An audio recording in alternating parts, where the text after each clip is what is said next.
My cheating wife and her brother stole my flagship restaurant, so I faked a catastrophic health crisis and left them with millions in debt. I'm 38 years old. I have spent my entire adult life working incredibly grueling, 90-hour weeks inside boiling hot commercial kitchens. I am an executive chef, and my entire world revolves around absolute precision, extreme discipline, and culinary perfection. My wife Elena was a charming front-of-house manager when we first met exactly 10 years ago.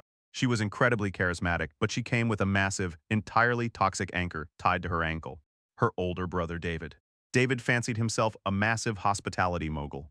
In reality, he was a completely failed promoter who owned 3 entirely bankrupt, incredibly sleazy nightclubs on the edge of town. He was an incredibly arrogant man who leased luxury imported vehicles while drowning in massive corporate debt. David constantly looked down on me. He told Elena that I was just a glorified line cook who would spend my entire life working for other people. I mostly just ignored his massive ego, kept my head down, and saved every single penny I earned. Exactly 3 years ago, my massive, lifelong culinary dream finally came true. I found a completely dilapidated, historically protected commercial building in the absolute center of the city's wealthiest district. I drained my entire life savings, withdrawing exactly $1,200,000 in pure cash.